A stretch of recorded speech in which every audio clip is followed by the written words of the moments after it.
제국주의의 등장. 19세기 후반 서양에서는 산업화가 빠르게 진행되면서 자본주의가 발전하였다.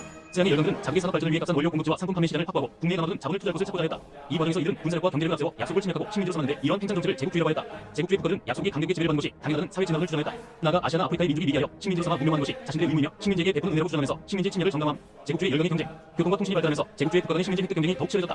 해가 지지 않는 나라로 불릴 만큼 세계 곳곳에 식민지를 두었던 영국은 삼시 정책을 추진하여 아프리카를 북에서 남으로 점령했다. 프랑스는 알제리를 거점으로 쌓아 사막에서 마다가스카르에 이르는 횡단 정책을 추진하여 영국과 경쟁하였다.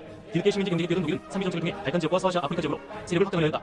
열강의 아시아와 태평양 침탈. 아시아와 태평양 지역은 제국주의가 등장하기 전부터 자와 혁신을 찾아 유럽 상인들이 몰려들었다. 19세기에 들어서자 유럽 각국은 단순한 상업 활동을 넘어서 실질적으로 아시아를 지배하려 했다. 제국주의 열강은 인구가 많아 매력적인 시장이었던 중국에 진출하여 이권을 빼앗고 내정에 간섭하였다. 17세기경 인도에 진출한 영국은 공인도 회사를 통해 인도를 지배하다가 19세기 후반부터는 총독을 파견하여 직접 통치하였다.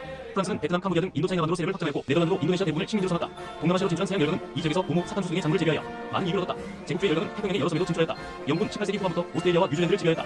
독일은 마셜제도, 캐롤라인 제도 등을 차지하였고 미국은 필리핀과 괌, 하와이를 병합하였다.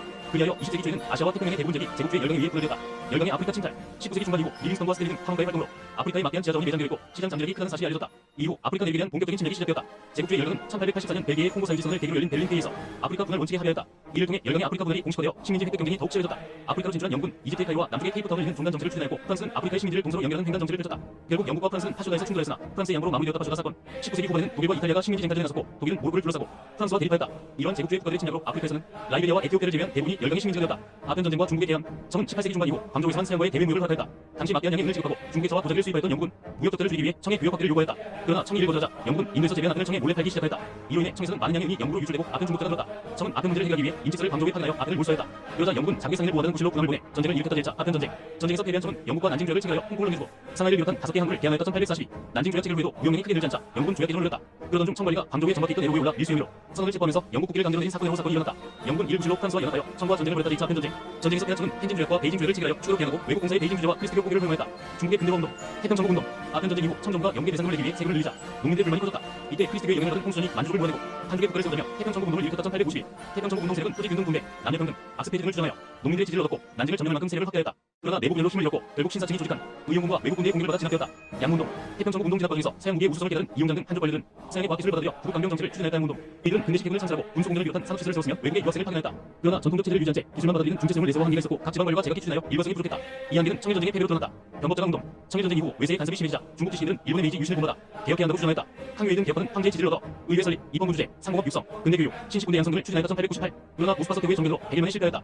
의화단 운동. 개혁 실패와 열강의 침략으로 반회세 감정이 심해지자 상공성을 중심으로 비밀결사 의화단이 조직되었다. 의화단은 구청을 양성을 도와 서양 세력을 몇 자를 위치며 선교사, 교회, 철도 등을 공격하였다. 1899. 베이징까지 진출하여 외국 공간을 수백했으나 영국, 일본, 러시아 등 8개국 연합군에게 진압되었다. 청은 친축 조약을 체결해 막대한 대상금을 내고 외국 군대가 베이징에 주둔한 것을 흥미했다.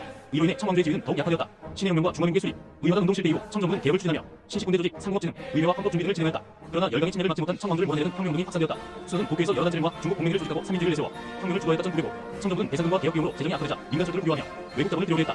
이를 반대하는 움직임 속에서 노창에서 신식군대가 공기를 일으키고 전국 각지의 성이 이해 봉해 공유를 선언하였다. 신혁명 1912. 혁명 세력은 이들의 수단을 임시 대통령으로 하여 중화민국 수를 선언하였다. 1912. 청정부는 위안스타일을 파견해 혁명 세력을 진압하려 했으나 위안스타일은 오히려 혁명파와 타협하며 청황제를 퇴시했다. 이후 위안스타일은 스스로 황제가 되려다 실패하고 사망했으며 중국은 군벌 혼란기에 들어섰다. 일본의 개항 1853년 미국의 페리 제독이 항대를 이끌고 일본의 개항을 요구했다. 때에도 막군은 미일 화친 조약 1854과 미일 수호 통상 조약 1858을 체결하여 문을 개방했다. 이 조약을 통해 일본은 미국의 최애국 대우와 영사재판권을 인정했다. 메이지 유신 개항 이후 서양 상품 유입과 물가 상승으로 백성들의 불만이 커졌다. 하급 무사 세력은 막군을 무너뜨리고 천황 중심 정부를 세웠다. 메이지 정부는 중앙집권 체제를 확립하고 신분제를 폐지하며 토지조 제도를 개혁하였다. 서양식 교육을 도입하고 유학생과 사절단을 미국 유럽으로 파견했다. 또한 서양 기술을 적극 도입하고 상공업을 육성했다. 이후 일본에서는 자유민권 운동이 일어나 헌법 제정과 의회 개설을 요구했다. 정부는 이를 탄압하면서도 일본 제국 헌법을 제정해 입헌군주국 체제를 갖췄다. 일본의 제국주의 침략 메이지 유신 이후 일본은 대외 팽창을 본격 추진하였다. 조선은 압박해 개항했고 육교를 병합하여 오키나와로 삼았다. 조선 제국을 얻고 청과 대립하던 일본은 조선에서 동학농민운동이 일어나자 이를 명분으로 군대를 파견했다. 청일 전쟁 1894에서 승리한 일본은 시모노세키 조약으로 타이완과 야옹반도를 얻고 대상금도 받았다. 그러나 러시아는 프랑스와 독일을 끌어들여 삼국 간섭 1895를 일으켜 일본이 야옹반도를 반환하게 만들었다. 러시아가 만주와 조선에서 영향력을 강화하자 일본은 영국과 동맹을 맺고 러일 전쟁 전국일사를 일으켜 승리하였다. 전쟁 후 포츠머스 조약으로 일본은 한반도에 대한 지배권을 인정받았다. 제1차 세계대전의 발발 19세기 후반부터 제국주의 국가들은 식민지 쟁탈전을 치는 가운데 이해관계에 따라 서로 대립하였다. 독일은 프랑스를 고립시키기 위해 오스트리아 마이너스 헝가리 제국, 이탈리아와 삼국 동맹을 맺었다. 1882. 이에 맞서 영국은 프랑스와 러시아를 끌어들여 삼국 협상을 맺었다. 1907. 영계 삼시 정책에 맞서 독일이 삼비 정책을 추진하자 제국주의 국가들의 대립은 더욱 심해졌다. 한편 오스만 쟁계 지배를 받던 발칸반도에서는 여러 민족이 독립하는 과정에서 대립과 충돌이 심해졌다. 20개 범죄만들을 내세운 오스트리아 마이너스 헝가리 제국이 슬라브족 국가인 보스니아 헤르체고비나를 합병하여 범슬라브주의를 내세운 나라들과 대립하였다.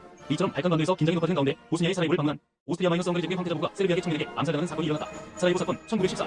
이를 계기로 오스트리아-헝가리 제국은 세르비아의 전쟁을 선포했다. 그러자 러시아가 같은 슬라브적인 세르비아를 지지하였고 게르만적인 독일이 오스트리아-헝가리 제국의 편에 서면서 제1차 세계대전이 일어났다. 1914. 제1차 세계대전의 전개와 결과 제1차 세계대전이 시작되자 이탈리아는 삼국 동맹을 떠나 연합국 편에 섰고 오스만 제국과 불가리아는 동맹국 편에 섰다. 이 밖에도 아시아와 오세아니아 등지의 여러 나라가 참전하여 전쟁은 세계로 확대되었다. 전쟁 초반에 독일군 서쪽으로 빠르게 진격하였으나 프랑스군에게 막혔다. 이후 서부전선에서 전쟁은 방어용 구덩이를 파고 서로 대치하는 참전이 전개되면서 처참하고 지루하게 이어졌다. 동부전선에서는 독일이 러시아를 공격하여 큰 피해를 입혔다. 그러던 중 북미에서 혁명이 일어난 러시아는 독일과 조약을 맺고 전쟁을 중단했다. 한편 영국이 독일로 가는 물자를 통제하기 위해 해상을 봉쇄하자 독일은 중립국 선박까지 공격하는 무제한 잠수함 작전을 펼쳤다. 이를 계기로 미국이 연합국 편으로 참전 1917하면서 연합국은 전쟁에서 유리한 위치를 차지하게 되었다. 1918년 독일은 프랑스의 총공격을 했지만 실패했다. 결국 독일의 동맹국들이 차례로 연합국에 항복하였고 독일에서도 혁명으로 들어선 세종과 항복을 선언함으로써 제1차 세계대전이 끝났다. 1918. 제1차 세계대전은 국가의 모든 힘과 자원을 투입하는 총력전이었다. 또한 탱크, 독가스, 잠수함, 항공기 등 새로운 무기가 전쟁에 사용되어 막대한 인명 피해와 재산 피해를 당했다. 러시아 혁명의 전개. 19세기경 러시아는 서유럽과 달리 농업 중심의 경제와 전제 정치가 유지되었다. 이 가운데 러일 전쟁으로 생활이 어려워진 노동자들이 개혁을 요구하며 평화 시위를 벌였으나 정부의 발표로 많은 사람들이 죽었다. 이일 사건 1905. 이후 차례가 개혁을 약속했지만 별 성과를 거두지 못했고 러시아가 제1차 세계대전에 참가하여 많은 인명 피해와 경제적 어려움이 발생하자 국내 불만이 터졌다. 1917년 3월 노동자들은 식량 배급, 전쟁 중지, 전쟁 정치 타도 등을 요구하며 항의하였고 국내도 이에 동참하였다. 노동자와 국민들은 소비에트를 결성하여 전쟁 군주제를 무너뜨리고 임시정부를 수립하였다. 3월 혁명. 그러나 임시정부가 개혁을 이루고 전쟁을 지속하자 레닌이 이끄는 볼셰비키가 임시정부를 무너뜨리고 소비에트 정부를 세웠다. 11월 혁명.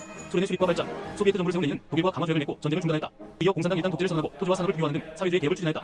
그러나 경제난이 심해지자 자본주의 요소를 일부 도입한 신경제 정책의 일을 실시하였다. 1922년에는 여러 소비에트 정부를 묶어 소비에트 사회주의 공화국 연방수련을 세웠다. 레닌의 뒤를 이은 스탈린은 경제개발 5개년 계획을 추진하는 한편 공산당 독재 체제를 강화했다. 베르사유 체제의 성립. 제1차 세계대전이 끝나자 연합국은 전후 문제를 처리하기 위해 파리 강화 회의를 열었다. 1919. 이 회의는 미국 대통령 윌슨이 제안했던 14개조 평화 원칙을 바탕으로 진행되었다. 회의 결과 연합국과 독일 사이에 맺어진 베르사유 조약은 독일에 대한 보복적 성격이 강했다. 연합국은 베르사유 조약에서 전쟁의 책임이 독일이 있음을 분명히 하였으며 독일의 군대를 축소하고 막대한 대상금을 지불하게 했다. 이렇게 제1차 세계대전 이후 성립된 세계 질서를 베르사유 체제라고 한다. 한편 여러 나라는 국제평화와 안전을 확보하기 위해 국제기구인 국제연맹을 창설했다. 1920. 그러나 국제연맹은 미국 등 강대국의 불참과 군사적 수단의 문제로 국제 문제 해결에 큰 영향력을 발휘하지 못하였다. 아시아 아프리카의 민족운동. 제1차 세계대전 이후 아시아와 아프리카 지역에서는 민족 자결주의의 영향을 받아 민족운동이 활발하게 일어났다. 한국에서는 일제의 시민지배에 저항하는 32운동이 일어났고 이후 독립운동가들은 대한민국 임시정부를 세워 항일운동을 지속하였다. 파리 강화 회의에서 산둥반도의 이권이 일본에 넘어가자 중국에서 21개조 요구 철회와 산둥 이권 반환을 요구하는 54운동이 일어났다. 이후 수도는 국민을 만들고 공산당과 손을 잡아 군벌과 제국주의 세력을 타돌려야 했다. 제1차 국공합작. 수도의 뒤를 이은 장제스는 군벌을 무너뜨리고 중국을 통일하였다. 그러나 장제스가 공산당을 배척하면서 제1차 국공합작은 깨졌다. 인도에서는 반대가 비폭력 불복 중동을 정리하며 완전 자치를 요구했다. 베트남에서는 호치민이 베트남 공산당을 조직하고 프랑스에 맞서 민족운동을 이끌었다. 인도네시아에서는 수카르가 국민당을 결성하고 독립운동을 주도했다. 아프리카에서도 독립운동이 전개되었다. 이집트에서 반영운동이 일어나자 영국은 수에즈 운하 관리권과 군대 중공을 유지하는 조건으로 이집트의 독립을 인정했다. 모로코는 에스파냐로부터 자치권을 얻었다. 중남부 아프리카에서는 범아프리카주의가 확산되었다. 대공황의 발생. 제1차 세계대전 중 미국은 무기를 만들어 수출했고 전후 복구 과정에서 유럽에 자금을 빌려줬다. 이를 바탕으로 미국은 세계 경제 시장을 주도했다. 하지만 소비가 생산을 따라가지 못하면서 재고가 쌓였고 1929년 뉴욕 증권 거래소 주가가 폭락하면서 대공황이 일어났다. 많은 회사가 문을 닫고 실업자가 급증했으며 은행들도 파산했다. 경제 위기는 미국을 넘어 세계 여러 나라로 퍼져나갔다. 이를 극복하기 위해 루스벨트 대통령은 정부가 경제에 적극 개입하는 뉴딜 정책을 실시했다. 대규모 공공사업을 펼쳐 실업자를 부자하고 노동자의 권리를 보장하며 사회보장제도를 실시했다. 영국과 프랑스는 식민지와 경제적 유대를 강화하여 대공황을 극복하려 했다. 전체주의 국가의 출현. 독일, 이탈리아, 일본 등에서는 경제적 혼란을 틈타 전체주의 세력이 권력을 잡았다. 전체주의 세력은 국가의 이익을 최우선으로 내세우며 개인의 희생을 강요했다. 이탈리아에서는 무솔리니의 파시스탄이 정권을 잡았고 1922, 독일에서는 히틀러가 이끄는 나치스가 일단 독재를 수립하고 인종차별 정책을 정리했다. 일본에서는 군부가 권력을 장악하고 군국주의를 강화했다. 전체주의 국가는 군비를 늘리고 대외 침략에 나섰다. 일본은 만주사변 1931 이후 만주국을 세웠고 중국 본토를 침략하였다. 1937. 이탈리아는 에티오피아를 침략하였으며 독일은 오스트리아, 병합과 체코슬로바키아 전역으로 세력을 확대했다. 제2차 세계대전의 전개. 독일은 소련과 불가침 조약을 맺고 폴란드를 침공하였다. 이에 영국과 프랑스가 전쟁을 선포하여 제2차 세계대전이 시작되었다. 1939. 독일은 초기 유럽 대부분을 장악했으나 영국의 저항에 막혔다. 1941년 독일은 소련을 공격하였으나 모스크바를 점령하지 못하였다. 한편 일본이 미국 진주만을 기습 공격하자 미국이 참전하여 태평양 전쟁이 시작되었다. 1942년 연합군은 미드웨이 전에서 일본을 물리쳤고 소련은 스탈린그라드 전투에서 승리하여 독일을 몰아냈다. 연합군은 아프리카, 이탈리아, 프랑스를 거쳐 독일로 진격하였고 1945년 독일은 항복하였다. 이후 미국이 일본 히로시마 나가사키에 원자폭탄을 투하자 일본도 항복하였다. 제2차 세계대전의 결과 제2차 세계대전은 수많은 인명 피해와 재산 피해를 남겼다. 민간인을 포함하여 약 5천만 명이 희생되었고 많은 도시가 파괴되었다. 유대인 학살을 비롯한 반인륜적 범죄가 일어나 인류에게 큰 상처를 남겼다. 전쟁 후 독일의 뉴른베르크와 일본의 도쿄에서는 전범 재판이 열렸다. 국제사회는 전후 평화를 위해 대서양 헌장을 발표하고 국제연합위원회를 창설했다. 이후 카이로 회담, 얄타 회담, 포츠담 회담을 거쳐 전후 처리 체계가 마련되었다.